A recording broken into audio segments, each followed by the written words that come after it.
everyone, and welcome to Naveen Connect, where spirituality meets the messy but beautiful reality of being human. I'm Jean, and as always, I'm here with my fantastic co-host, Humphrey. Thanks, Jean, and welcome back, everyone, to our exploration of Yoruba and Ifá spiritual traditions. In our previous episode, we built a foundation, understanding the divine hierarchy, core concepts, and the sophisticated divination system at the heart of these practices. Today, we're taking that knowledge further, exploring how these ancient traditions offer guidance for navigating the remainder of 2025 and practical wisdom for personal growth. We're continuing our conversation with Baba Jerome Beaudry and Dr. Ayodeji Ogunnaike. What I find most compelling about these traditions is how they offer frameworks for decision-making, character development, and community connection that feel remarkably relevant to our modern challenges. The concept of Iwa, character development, seems particularly valuable in our often fragmented world. Absolutely. Today, we're exploring specific divination insights for 2025, understand how Ifá divination and Yoruba spiritual perspectives might enhance our daily practices, and discover rituals and mindsets that support personal transformation. Within Yoruba and Ifá tradition, an annual divination called the Letter of the Year offers spiritual guidance for the coming year. Babalaos consult Ifá and interpret key energies, identifying ruling Orishas, and prescribe rituals to help navigate challenges and embrace opportunities. Baba Jerome, based on this year's divination, which energies or Orishas are expected to shape 2025, and how can listeners engage with them?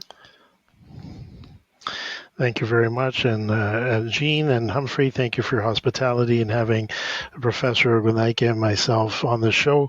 We're very happy to be able to share our humble experience and knowledge in the subject matter. And a greeting to all those that are listening to us today. The Letter of the Year has a lot to unpack. So the concept of the Letter of the Year stems back well into antiquity within Ifá practice in West Africa, both in Nigeria and in the Yoruba city-states, as well as in Benin and Togo and other areas.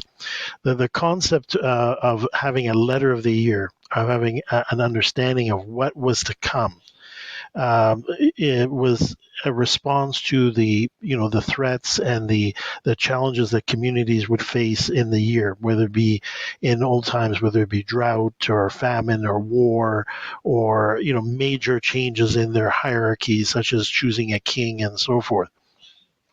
Or to predict deaths, or as well as birth. In the modern context, when we say the Letter of the Year, there are multiple letters of the year right now.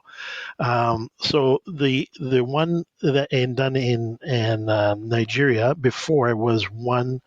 The last, say 20, 30 years was one that was from Okitase Mountain, from Ile-Ife. And it was done by the Araba, who is the descendant of Orumila. And the idea of that was to provide a Letter of the Year that covered and encompassed all Isheshe practitioners, no matter where they were.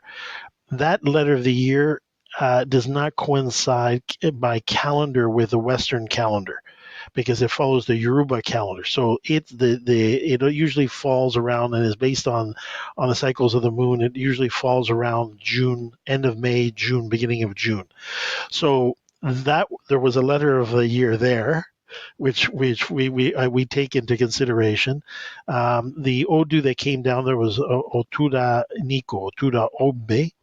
And it had a series of recommendations and messages for Isheshe practitioners that still, in a sense, apply right now, because we're just about to have the new Letter of the Year for 2025 to 2026.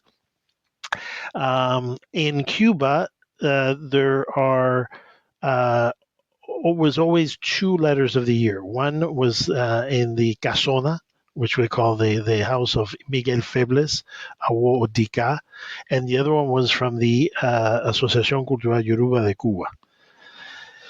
The purpose of both Letters of the Year was the same, to talk about, that's why they say the Letter of the Year for Cuba and the rest of the world. Subsequently, in the last 5-10 years, almost every diaspora country which has practitioners takes out their own letter of the year. There's a letter of the year for Mexico, a letter of the year for the U.S., a letter of the year for Peru, for Colombia, for Venezuela, and so forth. So basically, to underscore that the advice and the divination, especially in all these letters of the year, is premised on providing guidance of Ifá to the challenges and opportunities that the year will bring to followers and practitioners. Now that there's so many of them, some are more specific to the social, economic, political, and environmental situations in their particular jurisdiction or area. Some have always a bit of influence or impact on people in other jurisdictions in other parts of the world. So if we look at, let's say, the one from Nigeria, from Ile-Ife, I usually use that as a good benchmark to have sort of a guiding principle of what's going to be happening over the next 12 months. In that particular one, Otuda Obe came out, and the letter of the year will look at the Oduvifa and break it down into recommendations in different aspects of life, from financial to family to life circumstances, life situations to war and everything else. So in the one from Nigeria, there were recommendations in terms of finances. Ifa had indicated that people would be facing situations of great debt, problems with debt and financial, and they gave recommendation nebo as well as suggestions or recommendations of changes in behavior and how to face that debt. It was a year where it was people were told to be prudent in terms of their finances, their expenses, everything else. In the side of academics, for instance, and the new generation, it was Otuda Nico recommends that students be very mindful of their studies, respectful of their elders, and that they really dedicate themselves, because in Otuda Nico, the aspect of wisdom, knowledge, is very, very critical in terms of a message. Otuda Nico also talks about defense from enemies. So Otuda Nico coming out talks about wars, conflicts. In Spanish, we call it the espadachín. In other words, the sword fight or the fencing. Two opposing camps or multiple opposing camps entering into arguments, debates, and everything else. Given the last round of trade wars and all that, and world conflicts, and both in the Middle East and in Europe, definitely that sense of opposing forces facing off with each other is definitely visible or present. In the particular case of Nigeria, one advice was given at an interesting time. Which was to obas or kings in Ife not to travel, that they were not to travel outside of Nigeria because they would miss opportunities in Nigeria for certain situations that were happening. So that actually even changed the travel plans of some monarchs and some people from going out of the country and so forth. Again, talking about people looking for children. The idea of ebos for people that are having difficulty having children. Others for spiritual elevation. So again, the letter of the year covers many sections, many aspects of life. The one from Okitase from Ile-Ife I find to be quite universal in its reach and scope, and typically apolitical. In Cuba, the reason that there are two letters of the year is that Cuba has a very unique situation for the last 66 years. It has a system which is a totalitarian system under the regime of the Castros in communism. Hence why the letter of the year that came from the Asociación Cultural Yoruba of Cuba was always looked at by practitioners being somewhat biased, having to watch its words and watch its interpretations so that nothing would be considered subversive or dangerous or threatening to the regime.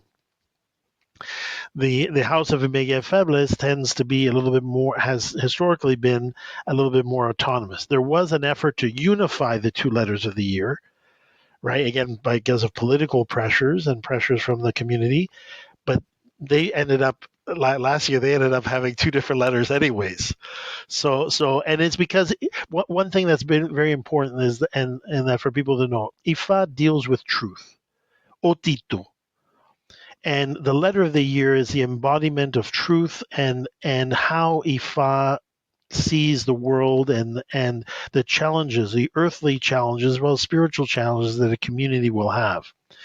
And therefore, when Ifa speaks, it should not have to sugarcoat or to modify its language, but it should be able to speak its truth because Ifa is unbiased, right? Um, so that's just to give you a little bit of the idea. In Nigeria, they govern in terms of the Orisha, or the energies that are involved in helping people in that year, especially. They're governed by the Odu of Ifa itself, which in the case of Oturaniko, you have Ori, Orumila, Egbeodun, Shango, Bataraeshu are the main energies that are helping people throughout the year. In Cuba, both casonas determine a regent Orisha, which is in charge of governing or helping humanity through that year period. So, in the Asociación Cultural Yoruba de Cuba, it was Shango, accompanied by Oshun. A male and a female, always the two gender, male, female Orisha.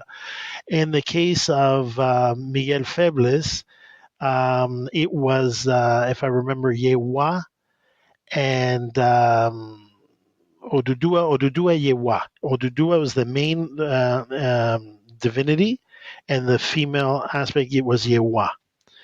Very different, as you can imagine, very different prophecies, very different directions.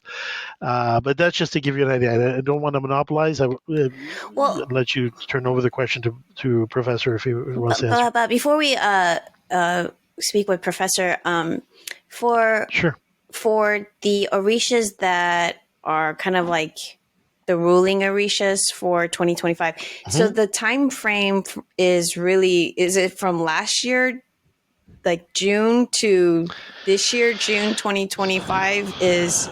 So if it's Ile-Ife, if it's the Yoruba calendar, so Ile-Ife, Yoruba letter of the year, it's from June to June, approximately. Right? So we're kind of right, literally, this funny. Timing in life there's no such thing as coincidence. Ikasa. Because we're just at the basically the eve of having a new letter of the year that will from Okitase, from Ile-Ife, that will govern from this June till next June. Right? In Cuba, it's calendar. So the divinations are done, all the ebbos and the preparations are done leading up to the New Year's Eve, and then the divination is done just before New Year or just after New Year, depending. And then the ruling Orishas for the Yoruba calendar, which is from June to June, right? From Nigeria, yes. Is it, which Orishas are they? So again, they're not so much region, but they're the Orisha, the different concept. It's not that they govern, right? But there are Orishas that should be venerated and appeased more regularly during the course of that year, or that can lend more assistance during that year. So in Yoruba, again, the importance of appeasing your Ori first and foremost. Ifa or Orumila himself being appeased. Egbeodun, your heavenly maids.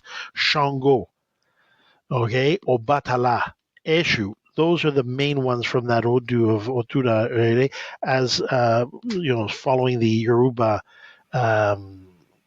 interpretation of Oturaniko. So, in my understanding, Orishas govern a certain, I guess, discipline, or so what is like Oshun and Shango, like how did they influence? So that's a good question. So Baba, if you don't mind, I was going to jump in and ask you something similar.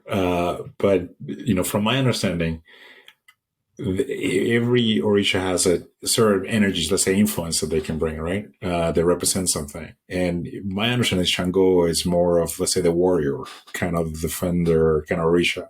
And you mentioned that the letter from Nigeria, right, talked about two opposing forces coming in and so forth. So would it be safe to say that because of Shango, there's a relationship there, that conflict or something along those lines will be protecting this year? So Shango again.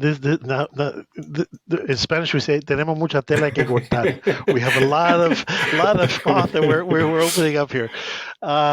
So Shango, many people have a slightly different understanding of Shango. Number one, and my understanding of Shango from all the lineages, some of the key themes of Shango. Shango, first and foremost, is a judge. Shango represents justice, right? It represents justice and the idea of truth, otito. Shango may be many things, but one thing is he's not is a liar. So when Shango speaks, it's definitive. That's why he's a laughing. His word is final. When Kabiesi, you say Kabiesi because his word he says speaks once, and that's it. Shango never changes his mind or has a bad day and goes one way or goes the other way. Shango is very definitive in his. Shango also is very magnanimous in terms of the protection of children. So the idea of the protection of the family, children, especially his preferred child, which are the twins. Right? It is said that when you seek favor of Shango, go to the twins first to soften them up, so that Shango will give you blessing and will listen to his children or his twins. So Shango is all those things. Shango is a warrior, but one thing about Shango is in all both diaspora and in Nigeria, Shango is the warrior, but the consummate strategist. Shango uses the adage más vale maña que fuerza. It is better to be clever than to use brute force. So Shango is consummate strategist, and in many ways reflects Shango's earthly trajectory as Alafi, the fourth Alafi, in terms of his military prowess, strategy, using different tools and different things in the battlefield. So from that standpoint, definitely, Shango is also a very expansive energy, and in terms of expansion, movement, dynamism, energy, excitement. Shango is also considered to be the epitome of the essence of living. Right? When you think of living, you feel the energy of Shango is the essence, the fire of life. So we could go on and on. No, that helps. That helps a lot. One thing I think it might be useful to remember with Shango as well, like Baba said, he was the fourth Alafin, or the emperor of the Oyo Empire. So he's a strategist because he's also a politician. He's a politician and a warrior. And just as Baba mentioned, you have opposing forces. You can think of war literally as military conflict. Right. But it doesn't have to just be literal military violence, right? You can have conflict in a number of different areas, which can also be conceptualized as war, like a trade war, for example. Right. And so Shango governs over all of those areas. Right, his ashe, or power or nature, is active whenever you have issues related to politics and justice and conflict. And he's one of the reasons why you might want to appease Shango in those types of situations is brute force might not get anybody where they need to be. With this particular kind of conflict, you might need the intelligence and the diplomacy of someone like Shango, as opposed to the brute force of Ogun, who's another warrior, right? But he's just much more direct, much more literal, just force. Right. And so that nature as a politician, I think, is something we've definitely seen play out over the past year, both positively and negatively. Whether you appease Shango well, you'll do very well in that regard. If you don't, things might not go quite so well. So anyway, I just wanted to add that one aspect of politics and thinking expansively, as Baba just said. I think that's really key for Shango. Yeah. No, makes a lot of sense. And what about Oshun? Oshun, Oshun has maybe one of the most misunderstood Orishas as Okay. well. Oshun is very important because Oshun, in some ways, is the mother of the universe. She represents the divine feminine in its totality. Oshun is, or basically. Um, Compared to or has influence on and everything from sweet waters, from the blood that flows in your veins, to the secrets of life itself, the sustaining of life itself. Oshun is the one who brings fresh water for communities, for civilization to be able to prosper. Hence, many city states, early civilization of humanity started around the water. Oshun is the nexus where for Ifa, all real initiations begin. You always begin at the river, talking to Oshun, seeking her blessing, whether it be Isefa or Idosu and all that. For especially in the Afro-Cuban, they always go to the river first to seek the blessing of Oshun and to seek the mysteries of life and death. Because also when you do Itutu, you return things to the river many times. Oshun is sensuality. Oshun is the protection of children and childbirth, right? And in the Odu, very very often quoted, right? But one of the quintessential Odus for Oshun is Oshetura, which showing that the original 17 Irumale came down to earth. Oshun was the 17th, and the others were male. She was a female energy, and the others were all male. And it talks about Shetuda talks about the marginalization. In other words, the males went on to do their business, and Ogun to do his clearing, all the Orishas to do their different tasks, but they basically neglected and ignored Oshun, and Oshun withdrew from humanity. Right, and then everything started to fail. Nothing would come out. No bows would work. Nothing would grow, and so forth. And divination was done. Oruma said, "What?" All the other male Orishas went to Oruma and said, "What's going on? Why we've lost our Ashe?" And Orumila went to Olodumare and said, "Why the divine? What's going on?" And it was determined that where's Oshun? Well, but Oshun is just a woman. She doesn't. We don't have to include her.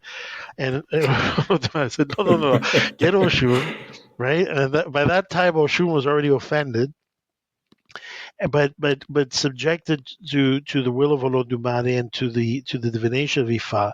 And she replied that if she was pregnant, and if her child were to be male, right, that she would reconcile with the earth, and the earth would be saved. If the child would be female, then she would end the earth, because it would be an affirmation that humanity wasn't worth, or life on earth wasn't worth saving. And so Ebo was done. The Orishas all led their batala, led everything, so that the child that was born was in fact a male, and it was Eshu Odada.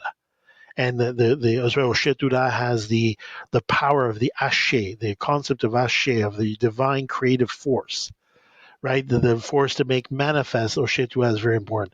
So Oshun is essential in everything, right? Many times it's marginalized because she's sensuality, she's the feminine aspect, but in many ways she's the consummate feminist.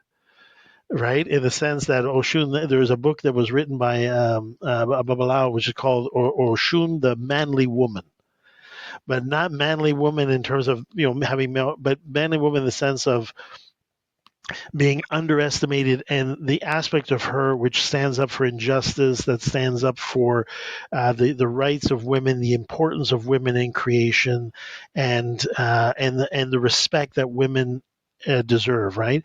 As many say, Oshun is also the mother, the progenitor of the Iami and the race of the witches, right? So the idea of the power of the witches and all that to make things manifest and be the custodians of nature and the representatives of Olodumare.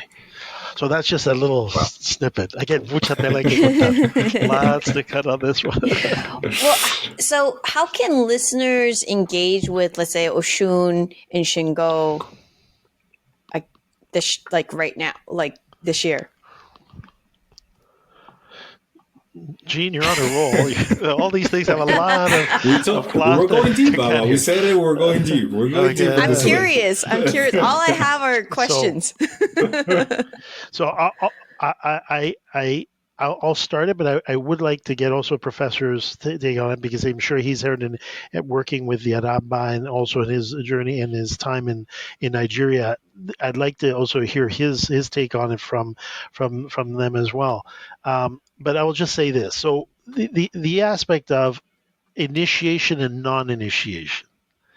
So within the diaspora, and Humphrey, you can attest to this in Puerto Rico and other places as well.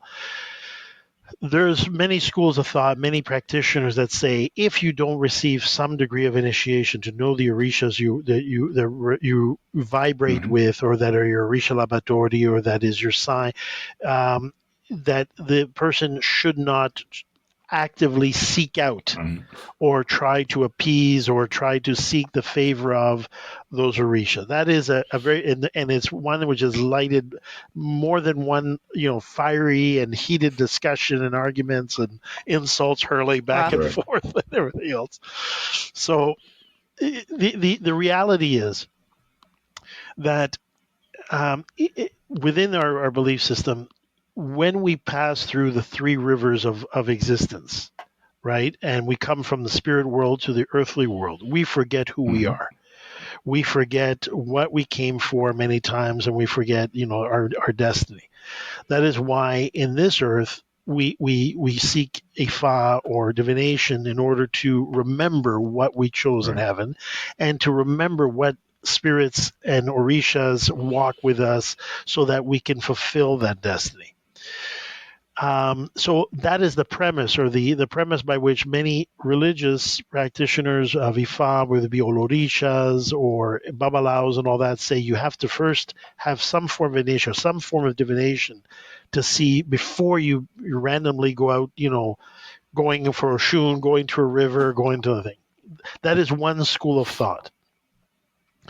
My experience now, 16 years, has been that each human being, although they may forget, they have sometimes, because of their, depending on their level of spiritual attunement, their level of mediumship, or just situations that life presents, have an innate understanding, or maybe have innate clues that point them in the direction of a particular energy or force that is, plays a role in their life. So, for instance, a person may consistently through their life in difficult times have been helped by somebody who appeared dressed in blue, or had something to do with the sea or the ocean, or they may be drawn to the ocean or the rivers in order to seek help or solace. And they may have innately, they see a picture, or they see, and they're drawn, they can't explain it, but they're drawn to a representation of Yemaya, for instance, right? And they can't explain it, but they're drawn to that. And when in a pickle or something, they may pray or ask genuinely from their heart for the intercession or the assistance of that Orisha. Some have resonance with Shango, some have resonance with Eshu. In my opinion, your relationship with the divine is the domain of your Ori and your ancestral spiritual guide, and nobody can say you cannot do this, right? Because it's your relationship with that spirit and all that. And especially when you're doing it because it's something genuine, honest, that's becoming, not that, Beyonce initiated to Oshun and came out dressed as Oshun. All of a sudden, Oshun is my Orisha because Beyonce has Oshun. It doesn't work that way. Okay. But if you have an honest, in your meditations, in your moments of or in your dreams, or you have a spirit and you have a genuine connection or attraction for a particular Orisha, nothing can stop you from developing or calling upon that energy for assistance. Right? Is it better, or is it better? No. Is it prudent to, at some point, to seek the divination of Ifá or of an Orisha, to understand the energy, understand why you're drawn to it, and how to better work with that energy, or to take that relationship to the next level? Absolutely. Okay. Yeah, I appreciate it, Baba. You're always very generous. Offering to let me speak. This is one of those domains where, like, when we're talking about ritual practice, I'm a small boy. You have 16 years of experience guiding people from all over the world. So I would really just say that's the best thing to do, is to go to a trusted spiritual guide who knows the system, and can perform divination, get to know you individually, right, and personally, help you understand what your Ori is, which Orisha, are most operative in your life, what that celestial identity you chose in heaven is before you came down. That person who knows you and cares for you will be able to give you excellent advice, perhaps both about what that is, confirming what you already know but may have forgotten, right, or aren't entirely clear on. But then specifically, ritually, what's the most effective way to enhance that, to refine that character, to work with those cosmic forces in your life? There's no better way to go about it. And so I think speaking to him both on a general level, like we are now, but then especially on an individual level for what each person should do is really important, because everyone's really, even if you talk to 100 different people who are all daughters of Oshun, each one of them has their own particular relationship with Oshun. The Oshun might be different. One might really, really want honey. Another one might really, really want sunflowers, right? So yes, there are things that Oshun generally likes, and they all participate in the Ashe of Oshun, but which one your Oshun will need at a particular moment in time for the particular challenge you're facing might vary. And the only way I think to know that for sure is, again, you go back to the living representatives of the tradition who can perform divination and then verify things with the Orisha themselves. So, Baba, I appreciate it, but really just listen to him.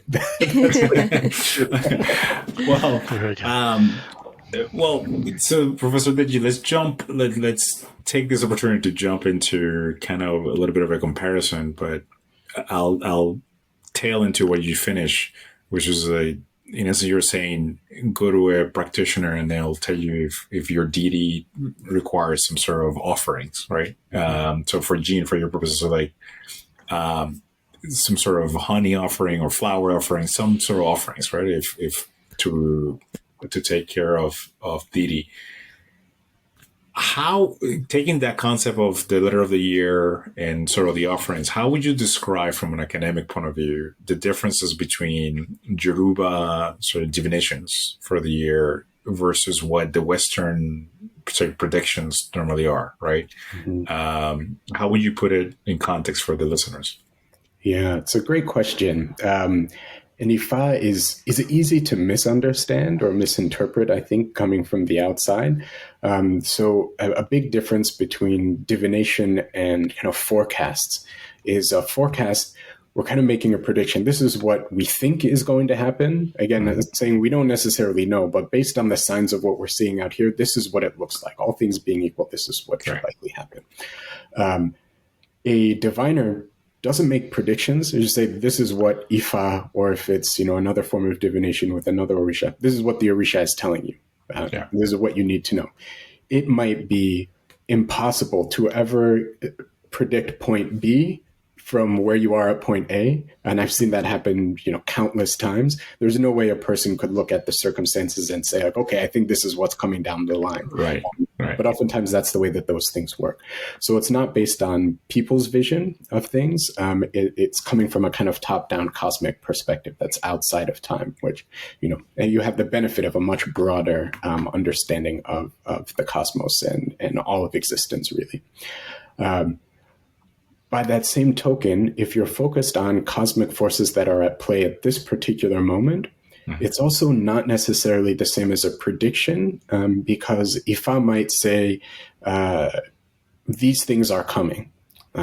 Could be good, it could be bad. And one of the recommendations might be, look, if you want to avoid this thing that's coming down the line, you need to do Ebo to prevent it. Right. So it's not telling you this is absolutely going to happen. It's saying this is the course that we're on. These are the forces that are at play. Relate to them in this way. This is the kind of outcome you get. Relate to them in this other way. This is the kind of outcome you get. Free will is very much a part of it. And it will give you kind of different possibilities based on what the cosmic landscape is. And then you're left to your own decision-making process in terms of how much of the advice you want to accept and act on. So it's really kind of a cosmic snapshot of where things are headed right now, not telling you definitively this is absolutely going to happen. Although sometimes that does happen. Right. And in those cases, even so, Ifá will tell you, this is how to prepare yourself for it, right? The way that you meet it is up to you, right? So some things can be avoided, some things can't be avoided, but even the effects of it can be mitigated, or you can ensure it, right? Good things are headed your way, but there's a chance you might miss them if you don't prepare yourself in, A, B, and C kind of ways. Right. Having said all of that, for how it's very different from the way we might think of forecasting or predictions, I like to tell my students that the way modern European languages operate is a little bit funny in terms of the dichotomies they introduce. We tend to think that like technology is very different from religion, or science and religion sometimes are perhaps in opposition to each other, or even if they're not opposed, they're very different things. In the Yoruba cosmology and most African languages, there's no division between like sacred and secular. Love it. So I love if it. we want to talk about like medical scans, for example, looking at it from a traditional Yoruba point of view, like what's the difference between a CAT scan and doing divination? The biggest difference I would see is that Ifá gives you a kind of more holistic view of what's going on rather than just the material. But both of them are diagnostic tools that give you privileged information that you wouldn't be able to get outside of that specific kind of system. We just tend to think of one as religious and one as sort of secular because that dichotomy has been kind of imposed by a language like English and a kind of modern secularized worldview. The Yoruba word ogun, for example, means literally technology, medicine, charm, and a whole bunch of other things. So you use that word in Yoruba and everybody will know what you're talking about, but it will encompass Western medicine, traditional medicine, and healing, and even what people might call like magical charms, things like that. It's just physical material that affects the world around it in very kind of powerful ways.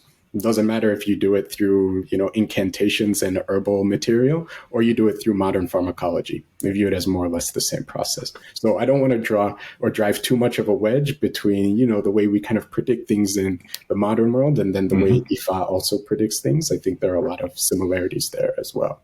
The last thing that I think I would like to mention is, if you get an economic forecast, for example, it might be structured in a way that's supposed to help you like make money or maximize profits or something like that.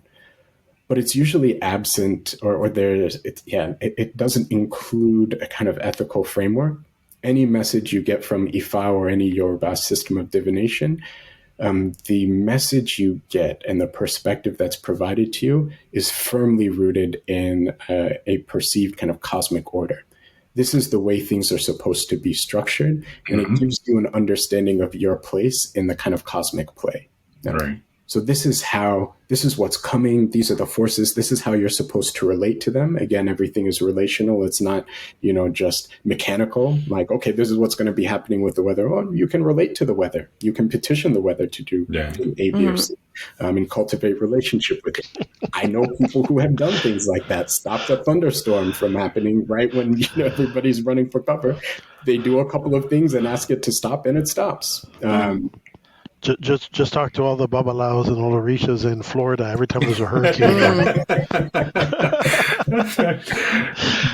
They talk about kicking it into high gear with ebb bulls and offerings and everything else. And sometimes the hurricane is going to destroy that, and you've seen the hurricane, and weather forecast says we don't understand it. The hurricane was on path direction. and then it diverted, right? Was on path and it's something moved it out of the way, right? It's like it's. I don't want to go too far down a rabbit hole in the interest of time, but there's an Odu, if I'm trying to remember correctly, Baba, you can correct me if I'm wrong, but I think it's is it Ogbetura, where Shango makes the pact with Orumila. When Shango's like, there's a recitation the Babalao can say to ensure that lightning doesn't strike them in the middle of a thunderstorm. Because Orumila initiated Shango into Ifá when he was having like what we would now, I think, call like a mental health crisis, and did it for free, free of charge, just because he recognized this was something that needed to be done for the good of the world. And so from that day forward, Shango was like, no, anytime lightning is striking somewhere, Orunmila and his people, you're protected. Just, invoke this covenant that we've made and you're fine. And I know Babalawo who do that. And me and my house, we don't worry. It's it's never protected us. Everything around us, maybe. Yeah, in the Afro-Cuban, that's Irete Ansa, Irete Osa. Okay. Where Orunmila, the divination, the aspect of divination passed from Shango to Orunmila did Ifá for Shango as well, but because of that what you just described. Yeah. So I learned it in a different Odu in Nigeria, but you can see it's different lineages. Yeah, Obetwa is most likely same story, from that same story, or different same story, different Odu. Yeah. No, I love that answer, Professor Deji, because it it lines up with what we discussed in our previous episode, right? Which was it's Ifá, it's trying to get you into balance, right? Mm-hmm. And remember the Baba mentioned that's the goal, right? To get you into balance. And we're just describing equilibrium, and you're describing what the divinations do is to kind of present to you, look, this is what's happening, and this is where the cosmic energies are. And for you to be in balance and in equilibrium, this is what you should do. Now, at the end of the day, is free will, as you mentioned, right? We all choose our path. And that obviously cause and effect will change, will change the direction. But I like the fact that it is, look, this is what can happen, but it's up to the person, the individual, to either heed the advice or go a different way. For that, so I love that answer. So then the question is, Baba Jean Jerome, are there any other kind of Orishas that are have major influence on 2025 so far? Other than Oshun, other than Shango, you had mentioned that, there's different Orishas for let's say economics or career and etc. Are there any Orishas that you feel have major influence? Again, if we look at strictly the letter of the year in those three, and I'll make another comment as well on that. But if we look at the letter of the year more globally, again for Ile-Ife, Ogedase, definitely you can see in the way the world is been reshaped. They keep talking about Trump as a transformative president. They don't say if they're good or bad transformation, but there's definitely transformation and catalyst for movement. But the era of Trump in this last little while has definitely showed the juxtaposition and the importance of diplomacy, negotiation, trying to settle or put certain conflicts to an end. So again, Obatala definitely very important. Hopefully suing for peace to bring peace in certain areas which are they can't take anymore. It's to the point it's too much. Shango from the standpoint of justice, negotiation. Also, Shango is an expansive energy. Right, so the idea of expansionary energy, right? As Professor alluded to, Shango was the emperor of Oyo. Essentially, it was the concept of expanding the empire, expanding, the dominion of things. In the Cuban one, again, Shango and Oshun, right? In one sense, in terms of the Shango de Cuba, Oshun, as we mentioned, is essential in everything. Even if you're dealing with another energy, you should always, the same way you should always give to Eshu, and also make at least appeasement or recognize the ancestors. You should always have a thought or an offering, something to Oshun, so that whatever you do becomes manifest and has the approval of the Iyami and the witches and the ancestral mothers. So Oshun is very important. In the Megad Febles is an interesting juxtaposition because in the Megad Febles, the prophecy was Yewo and illness and Zora, and the regent was Odudua and Yewa. Right, Odudua again is a judge, is a monarch, is a regent, but Odudua and Yewa, the combination, have a lot more to do with illness, death, and mysteries of the spirit world, right? So understanding that this year is unfortunately a year of a lot of death, and understanding also the aspects or the secrets of the spirit world and the veneration, the critical nature of respecting the ancestors and so forth is very, very, very important. Yewa in the Afro-Cuban is a very chaste Orisha. It's an Yewa. That's why Yewa is not given or not initially consecrated for people usually until they're much older in their life. Where Yewa is an Orisha that does not allow sexual relations to be near where it is. It's an Orisha that must be kept apart from anything that has to do with sexual relations. Yewa is considered very chaste, almost like an Amazon warrior, but very, very chaste, and doesn't tolerate promiscuity. Certain sexual libertarian type actions, right? So that particular one is a call for a degree of restraint and respect for instance, for the sanctity or the spiritual aspect or the divine aspect of love making, of having sexual relations, not being just a physical, free for all and sleep with 10 different partners and all that, but that the sanctity of that and the consequences for not observing that sanctity, right? Which means strife, fighting, drama, tragedy, or sexual diseases and transmitted diseases, right? Yeah. So tough. So, following up on that, and this is for both of you, what do you see? So, we're halfway through the year. And as you mentioned, we've seen some trade wars, we've seen some expansions happening, we've seen some diplomacy challenges.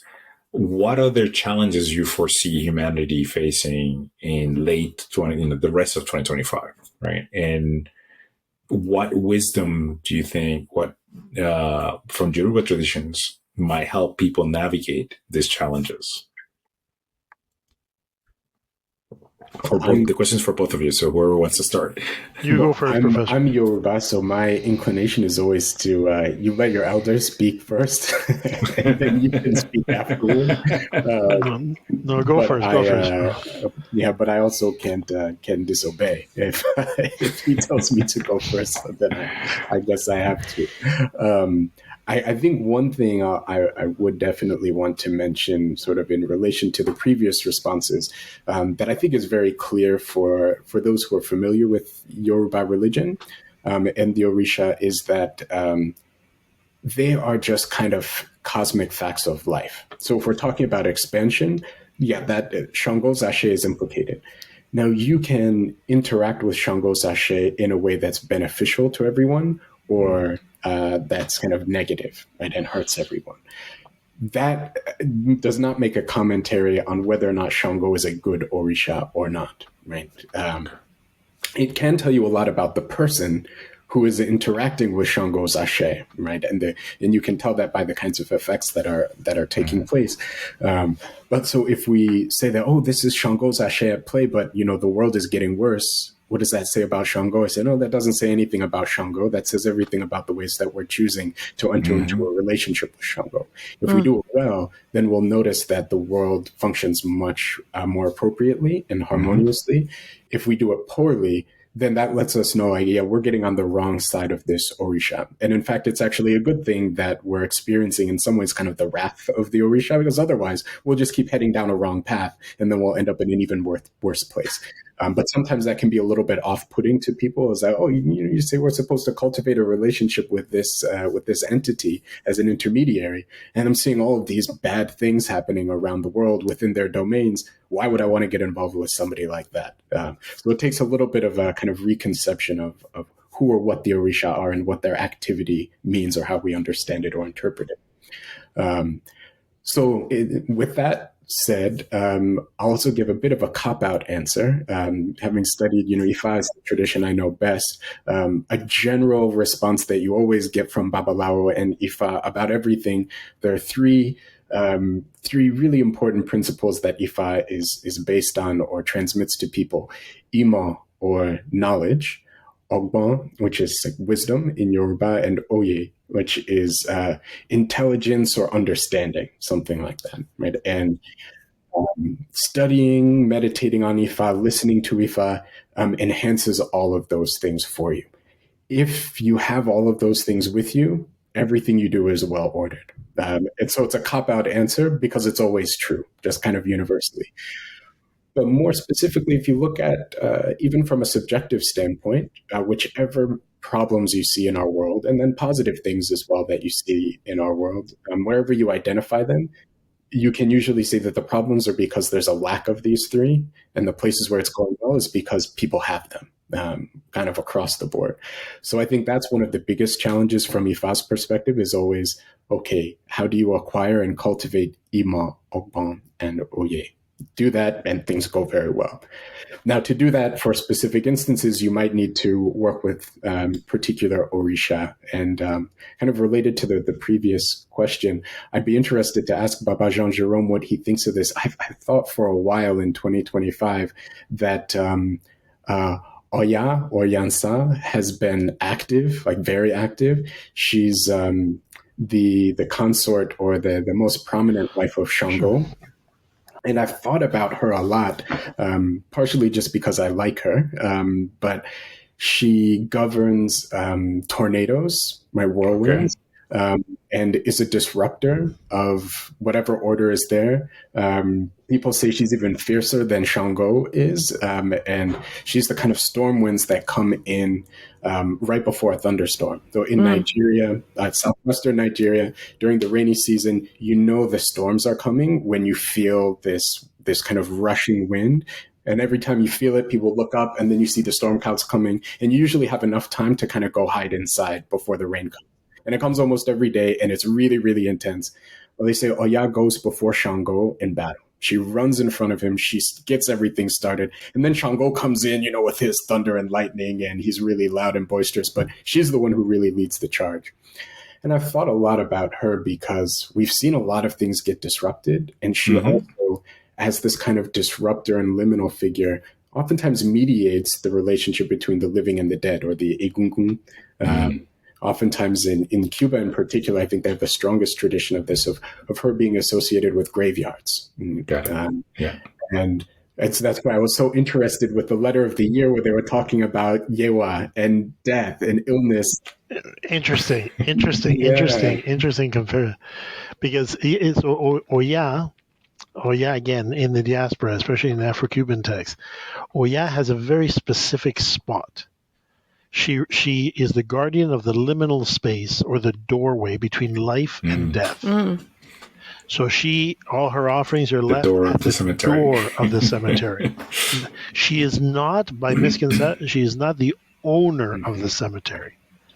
The owner of the cemetery there are different spirits that inhabit the cemetery. Oba, or Oba Nani, Oba, for the Afro-Cuban, is the owner or the protector of the tombstone. Yewa is the owner of the grave itself and governs everything which has to do with decomposition. So that's why she's very, she represents the secrets of the grave itself. So from that standpoint, and then Oduduwa is there because of the living and the spirits of the dead. Oro. Oro, the spirit of Oro, at night after 12:30, Egungun, of course, and all that. So there are many spirits that, control or course through the cemetery. But Oya is she's the end. Oya has an interesting function as well, that she is known as the secretary of Orumila. She's the one that writes in the book when somebody's time is up. Oh.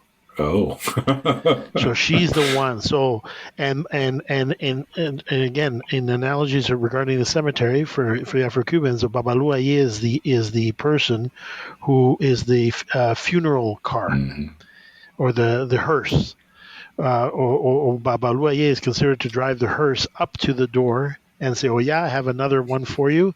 Or yeah, ticks it off. Orumila, this person's, come through, and then so forth. So it is also said that why is she the secretary of Orumila? Because Orumila has a distinction that Orumila has the ability, is one Orisha that can change the hour of someone's death. So when death comes, only Orumila can actually change the hour of death and say, no, death, not yet. And that message, either yay or nay, is recorded by Oya. Oh, wow. So that is some of the mysteries, and especially very, very much present in the Afro-Cuban practice of Ifá in terms of the roles and so forth. But Oya is a transformative. Oya, when Oya comes through, as you're saying, Baba, like this definitely year of transformation. Oya is associated very much with the Odu Osa, the change, Osa, the number 9 in the Edi de Logum. And it represents sweeping changes, and usually external changes. Osa is the sign, Oya is the energy that, through divination, through dreams, through messages from the spirits, from messages from the Orisha, a person many, many times is given many opportunities to make changes, internal changes in their behavior, their character, and everything else, right? But when, right, you ignore those changes, Osa is the change you cannot run from, right? Osa is that external change that the Orisha, as much she announces the storm coming, she's basically saying the reckoning is coming. Have you made the changes you were told to make? So that's why many times I tell somebody, whether it be Oya as a representation of that energy, or the divination says another Orisha is taking on that role. But many times I say it's better that a person listen to the advice of Ifá, to their ancestors, to the Orisha, to Olodumare, through the Orisha, through Ifá, and make the changes proactively in terms of becoming a better person and changing and observing their taboos and ewos, rather than, as I say, either you make the change in a nice, gradual, proper way, or the Orishas will. And if the Orishas make the change, it's not so sweet. Okay. All right. So that'll be an interesting second half of the year then, if we look at it from that perspective. So, well, I mean, again, many of the situations, again, not to delve too much into the politics, because we're trying to be apolitical in this discourse, but again, the situation of, if I look at Canada, and we have a new prime minister, Canada has shifted on a bunch of things, on a bunch of policies, that as much as they use Trump as being, the epitome of evil and everything else, but a lot of things that Canada should have tackled decades ago. Right? Really to take a firm stance on fentanyl, to take a firm stance in terms of also bringing the country together and eliminating interprovincial barriers of trade and everything else, working more in tandem, having a sense more and celebrating the identity of Canada and its history and its sometimes radical change happens outside to force changes that otherwise people have a sense of inert. And again, people take change in Oya as being a destructive energy sometimes. It's not. It's a transformative one. Makes sense. Right? So, but sometimes the universe has the universe is patient, the Orishas are patient, but they have a limit. Yeah, well, this was exactly why I brought Oya up intentionally, was that, her transformation is usually experienced like a tornado, right? A tornado comes in and it uproots things and spins them around, and then it drops them somewhere else. It feels very chaotic, and I think in a real sense it can be negative. Right. Negative isn't the same as evil or bad, right? Yeah. It disrupts, and in some ways it might even destroy things, but it's always very generative. Ogun is kind of similar, right? Ogun is, iron implements that you can use to dig into the ground. You're literally like attacking the earth and churning it up. But that's the only way you can plant seeds, right, and allow life to flourish. And so even this kind of negative sometimes very painful experience or ashe energy is necessary to be able to allow something new and more appropriate to take its place. And I think that's one of the great things you can learn from Oya in particular. Maybe we didn't get our house in order. And so Oya comes in and then shakes it up for you and then drops it down. And it's not always pleasant, but it is still a good thing. And I think the key there is that you don't run from it. You understand why it's there and what's supposed to be done in light of that fact. You do that and you'll experience even very negative things in a kind of positive way. So with all this transition and this craziness that's happening right now in the world, the uncertainty, right? Like, I think a lot of us are feeling, tension or anxiety, right? Are there like simple Ifa practices that you would recommend for like grounding or being purposeful? Are there like daily rituals or mindset shifts that, somebody can do to just kind of make things easier? Voy a tener que cortar lots of things. So I'm almost going to sound like a movie here, but for the uninitiated, or somebody who has not gone through Ifá initiation or Orisha initiation or hasn't been exposed to listen to what the Orishas themselves or Ifá or the ancestors have in terms of messages for them and what to do. And that's why we go to divination, precisely to determine what strategies and what is appropriate. Because one size, as we said in our first interview or first part of the segment of this podcast, Ifá is not a one size fits all. So what works for one person may not work for the other. That's why each person's Ori and destiny is unique. No two heads are the same. Right? They may be similar, but not two heads nor two destinies are the same. There are many variations, many permutations. So, again, not to sound like a recruitment video, go consult now. But it would be advisable, again, as Professor said as well, to when we're really in doubt and you're really having a problem, not to be afraid of looking for research. Do your research, do your homework, find somebody who has a good reputation, that really cares about the community, cares about the people that come to them, and they're not in it just for the money or for spectacle or anything else. But if you find an earnest diviner, whether it be a Babala or even an Orisha, if they do Ayodeji Ogunnaike or even a medium or what have you, it doesn't matter. But at least those begin the journey for you to be able to get an understanding of what is right or what may help you. But in all the advice, again, everything begins and ends with your Ori. Nothing, no Orisha, no ego, nothing can help you without the consent of your Ori. Right? It is Ori that allows, for you to receive blessing. It is Ori that allows you to receive initiation. It is Ori that is the holder, the receptacle of your destiny. So a simple thing that anybody can do is basically, again, a little bit of water. If you have OB, again, that's more on the Yoruba side, but a little bit of water and a genuine prayer. It doesn't have to be in Yoruba, it doesn't have to be in English, whatever language. But always, first of all, acknowledgement of Olodumare, the creator of all things. And asking your Ori to help you to receive the blessings that are in alignment with your destiny, to open your mind and allow good things to come to you, like the right diviner, like the right job, like the right spouse. Although Ifá will decode or unravel that aspect to sort of point you in the right direction if you're meeting with opposition or you haven't quite found the right recipe yet. But nothing stops you from connecting with your Ori. Second, again, and very important within the Fon and the Fagbasa and the Vodun traditions, and also for Afro-Cubans, and even in Puerto Rico as well, I know in spirit they call it guía espiritual, where in Yoruba they call the Egun Elemi, what the Fon called the Joto.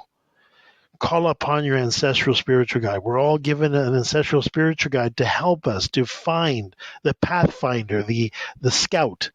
His mission is to guide you, to point you in the right direction, to sort of, furry.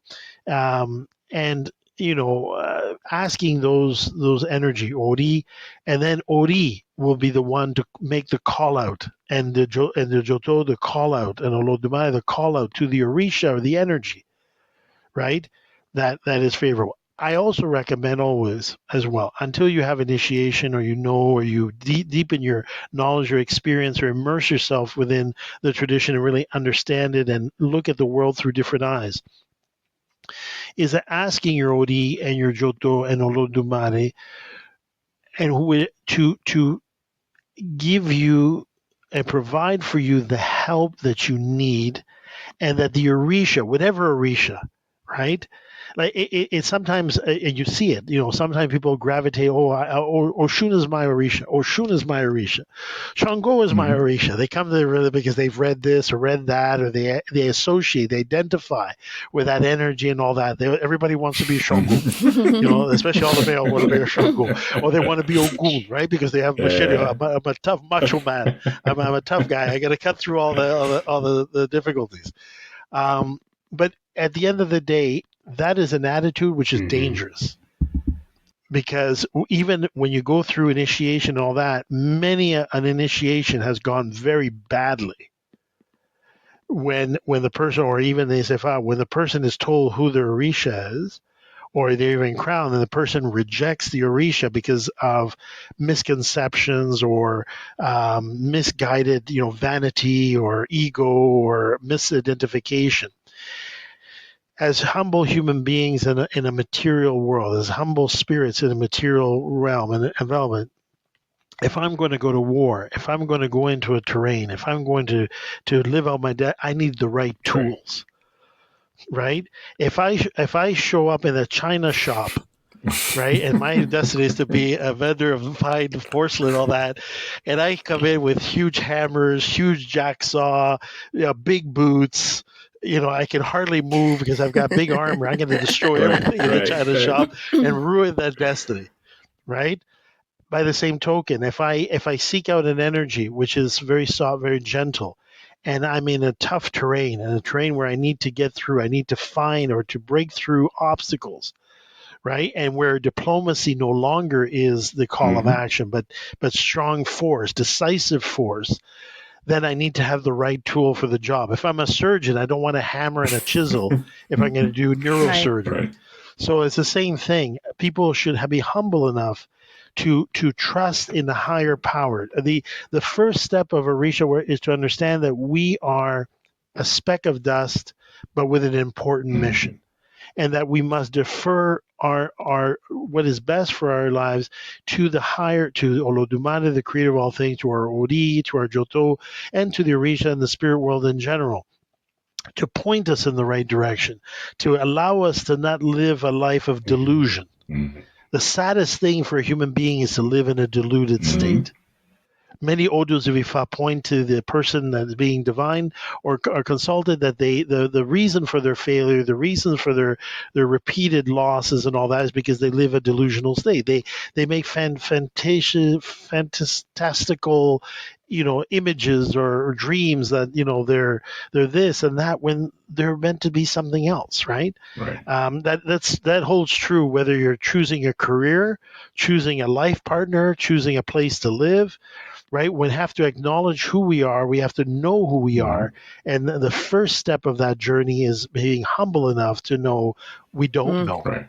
And that we need to find the right answers and be humble enough to receive that message, and then be able to learn and to grow, to see things as they are, not as we necessarily would want to see them. There's Yoruba people oftentimes say, nothing is achieved without ebo or sacrifice. And I think it's a tough concept coming from like the Western world, where sacrifice takes this implicit meaning of loss, right? Like you have to give something up, which isn't necessarily wrong, but I don't think that's where it ends. And I think it's much more in line with what Baba is talking about, is that, I need the right tools. There are bigger and more powerful forces at play in my life, and I need to give them what they need or what they can use to set my life in right alignment or to get me to where I need to be. And when you think of sacrifice in that way, even not going back to the Latin roots, right? Sacrifice, it's linked to sacred, right? Sacra. It means to take something and then to devote it to like a higher purpose or power, which is the exact opposite of actually losing something. You might relinquish control over it, but relinquishing control over your ego, over, all kinds of other things, oftentimes is actually quite good and healthy for us, especially if we become too attached to them. But even if we're not too attached, relinquishing them to the use of something or in service of something greater or bigger is always a really good idea. It's just a good practice, on a kind of more abstract or general level. And that could be money. It could even be things like your time, your thoughts, material things. So it's not just, it's kind of more expansive understanding of the notion of sacrifice. But what Baba was saying about, your ego, I think is, it just triggered that for me that, we always have to make sacrifices to get anywhere. For me to be able to talk to you, I have to sacrifice some of my time. And I don't view that in a negative sense that like, oh, I lost it, I'm never going to get it back. It's like, no, in order to have this great conversation with all of these wonderful people, I have to dedicate my time to it. That's a kind of sacrifice. And so approaching, our destinies, the future, the problems that we have like that. Yeah, of course, you're never going to be able to accomplish anything without sacrifice. The question is, what's the right kind of sacrifice? What are the things that need to be dedicated to this? And then what kind of powers are there that will be able to use all of these specific things for that particular purpose? And I have a friend who's also a really great teacher who does a lot of work with people in Ori, and her advice is exactly what Baba Jean Jerome just gave. You need to make sure you're working with a guide, a spiritual leader, an authority who can do divination for you, help you understand what your Ori is. But she also gave some general advice, which again, I would defer to the knowledge and expertise of Baba to correct me if he sees things differently. But there isn't such a stark division between matter and spirit in the Yoruba cosmology. There's kind of an inner and outer, but even your inner head, your inner Ori Inu, is very much linked to the outer and physical one.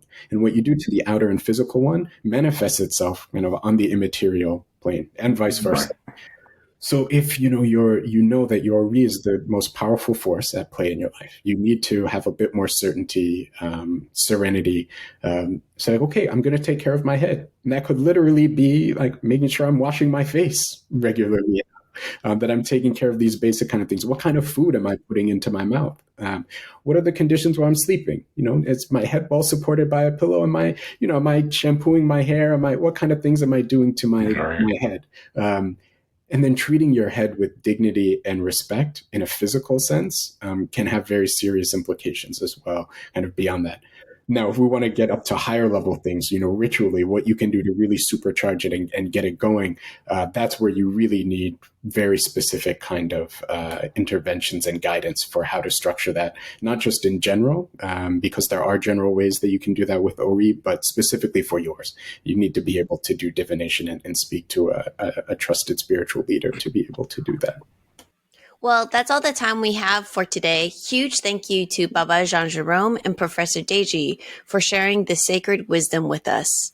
If there's one thing we hope you take away today, it's this. The future isn't fixed. It's shaped by the choices we make now. However small they feel today, they matter. And speaking of shaping the future, next month, Jean and I are hitting pause on guests because we're tackling a conversation that can't wait. Why spirituality is essential. Here's why this matters. Spirituality isn't a niche interest or a wellness trend. It's the backbone of how we navigate uncertainty, rebuild connection, and find meaning in a fractured world.